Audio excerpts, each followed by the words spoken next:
Major General B.K. Sharma, the director of the prestigious United Service Institution of India, which is the oldest think tank of the country. He assumed the directorship of USI in January 2020.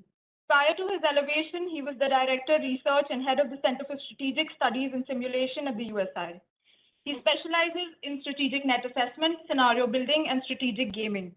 He is a member of the Academic Council at the National Defense College and commanded the 6th Sikh Light Infantry, an infantry brigade in a strike corps, and a mountain division on the China border.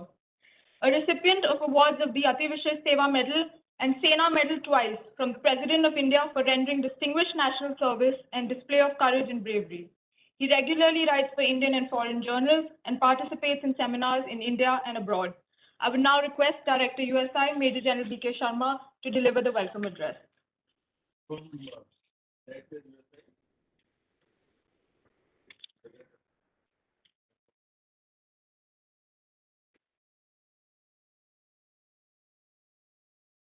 नमस्कार। Time बचाने के लिए मैं हिंदी में बात करूंगा। सबसे पहले मैं यूएसआई और वॉर वुंडेड फाउंडेशन की तरफ से जनरल वीपी मलिक, जो हमारे former chief of army staff और चेयरमैन सीओएससी रहे हैं, उनका स्वागत करता हूं और स्वागत करता हूं लेफ्टिनेंट जनरल ओबराय, जो हमारे vice chief of army staff रह चुके हैं और साथ में अभी प्रेसिडेंट हैं वॉर वुंडेड फाउंडेशन के। हमारे बीच में जनरल कार्डोजो हैं, जो वाइस प्रेसिडेंट हैं वॉर वुंडेड फाउंडेशन के, और जनरल मिस्त्री, जो कुछ लम्हों बाद वॉर वुंडेड फाउंडेशन के प्रेसिडेंट का जो है रिस्पॉन्सिबिलिटी संभालेंगे। मेरी तरफ से जितने भी पैनलिस्ट आए हैं, जिनका बहुत ज़्यादा एक्सपीरियंस है how to deal with war wounded issues, उनका भी मैं स्वागत करता हूं। और ख़ास तौर पे जो बहुत कंट्री के डिफरेंट पार्ट से यहाँ पे वॉर वुंडेड जो फ्रेटर्निटी आई है, उनका भी स्वागत करता हूं। और बहुत सारे लोग हमारे साथ डिजिटल मीडियम के द्वारा बाहर के स्टेशन से भी जुड़े हैं, उनका भी मैं स्वागत करता हूं। मैं धन्यवाद करना चाहूँगा जनरल ओबराय का, जिनकी विजनरी लीडरशिप के तहत इन्होंने यूएसआई के अंदर एक chair of excellence war wounded के लिए फाइनेंस की, और इस कोलैबोरेशन के द्वारा हम हर साल इस किस्म की इवेंट करेंगे, एक प्लेटफॉर्म मुहैया करेंगे वॉर वुंडेड के जो इश्यूज हैं उनको सॉल्व करने का।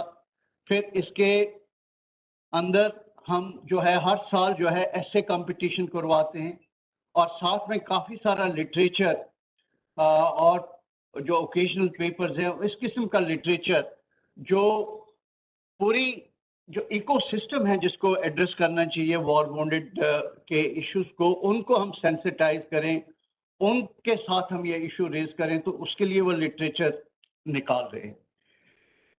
हम ये सारा काम जो है हमने करना था 2 साल पहले, लेकिन कोविड पैंडेमिक की वजह से हम ये नहीं कर पाए, और अब पैंडेमिक थोड़ा सा ईज आउट हुआ है तो हमने ये कार्रवाइयाँ जो हैं अभी शुरू की हैं। आप जिन लोगों ने ये कॉन्सेप्ट नोट पढ़ा है जो जनरल ओबराय ने लिखा है, और ये कॉन्सेप्ट नोट जो है उनका पूरा लाइफ टाइम एक्सपीरियंस है as a very senior military leader, और एक वॉर वुंडेड होने के नाते उसका जो निचोड़ है इस के अंदर इन्होंने लिखा हुआ है। और उसमें इन्होंने खास तौर पे जो बात की है कि एक सोल्जर, सेलर या एयरमैन जब वो मिलिट्री के अंदर आता है तो उसका क्या बिलीफ होता है, उसकी क्या एक्सपेक्टेशंस होती हैं सर्विस से, कि कल को अगर वो कैजुअल्टी हो जाता है या वो अपना हाथ पांव गुवा बैठता है, तो सिस्टम सोसाइटी उस तरीके से क्या डील करेगी। ये चीज़ समझनी बहुत ज़रूरी है, और ये इन्होंने बड़ी खूबसूरती के साथ इसमें इस चीज़ का जिक्र किया है। साथ में इन्होंने ये भी चीज़ जो है, ये मुद्दा अपने कॉन्सेप्ट पेपर में लाया है कि क्यों जो वॉर वुंडेड हैं उनके साथ डिस्क्रिमिनेशन है विज़ावी वो लोग जो किल्ड इन एक्शन हैं या जिनको गैलेंट्री अवार्ड मिलते हैं।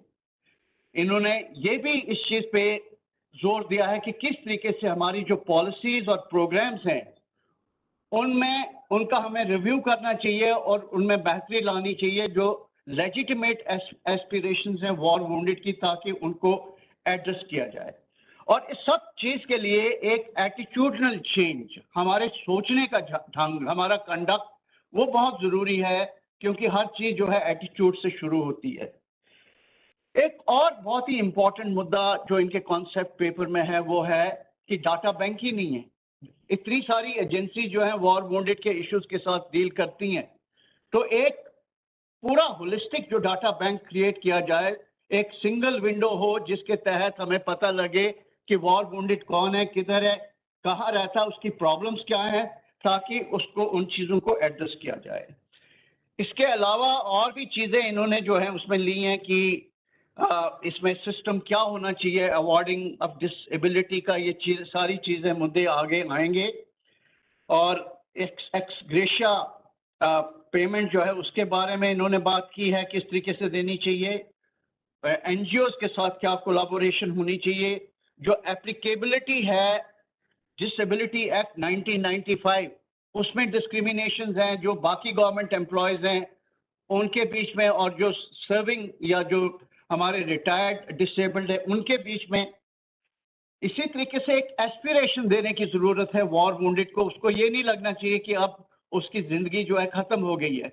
किस तरीके से वो एडवेंचर स्पोर्ट के अंदर या पैरा ओलंपिक्स के अंदर पार्टिसिपेट कर सकते हैं, सोसाइटी की तरफ से, ऑर्गेनाइजेशन की तरफ से क्या इंसेंटिव्स होने चाहिए, और एक किस तरीके से वॉर वुंडेड के जो इश्यूज हैं उनको विजिबिलिटी दी जाए। खासकर आज डिजिटल मीडियम जो है वो बहुत ज्यादा जोर पकड़ चुका है, तो इन चीजों के ऊपर इन्होंने बात की है।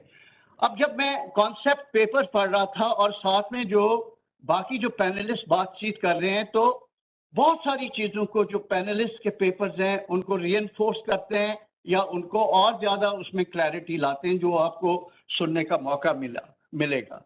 तो आपका जो बेसिकली आज का जो सेमिनार है उसमें हम बात करेंगे चैलेंजेस और कंसर्न्स वॉर वुंडेड के, किस तरीके से उनको एक डिग्निटी, एक इज्जत का मुकाम हम दें, किस तरीके से हम एक इकोसिस्टम पैदा करें जो इंडिविजुअल से लेके, यूनिट से लेके, मिलिट्री से लेके, सोसाइटी से लेके, गवर्नमेंट से लेके, नेशन से लेके, all whole of nation approach लेके चलें, उसके ऊपर बात होगी। और CSR के थ्रू जो कॉर्पोरेट सोशल रिस्पॉन्सिबिलिटी है उसके थ्रू और एनजीओ के थ्रू सब मिलजुल कर किस तरीके से हम इन इश्यूज को एड्रेस करना चाहते हैं और क्या प्लेटफॉर्म हम मुहैया करें, ताकि जो उसके अंदर जो जोश जज्बा, जो उनके अंदर टैलेंट है, हम ऐसा माहौल पैदा करें कि वो सारा जो उनके अंदर जो टैलेंट है उसको आगे निखरने का मौका मिले। तो मैं अपनी तरफ से, USI की तरफ से जितनी भी अभी आगे के सेशंस हैं उनके लिए सबको एक शुभकामनाएं देता हूं कि हो सकता है कि इस इवेंट के बाद कुछ हम ऐसा एक पॉलिसी पेपर बनाएं जो पॉलिसी रिकमेंडेशंस इसकी जो हैं वो जो highest authority in the military and in the government, जैसे department of external ex serviceman welfare है, वहां पे चली जाएं और फिर हम ऐसा एक और माहौल पैदा करें कि जो भी रिकमेंडेशन है देखें कि किस तरीके से एक माहौल पैदा किया जाए कि वो रिकमेंडेशंस जो है इम्प्लीमेंट हों। तो मैं इन्हीं शब्दों के साथ एक बार फिर जनरल ओबराय और इनकी टीम का शुक्रिया अदा करना चाहता हूं, और खासकर जनरल मलिक का जो इतनी दूर से इस मौके पे एज अ की नोट स्पीकर आए। धन्यवाद। जय हिंद।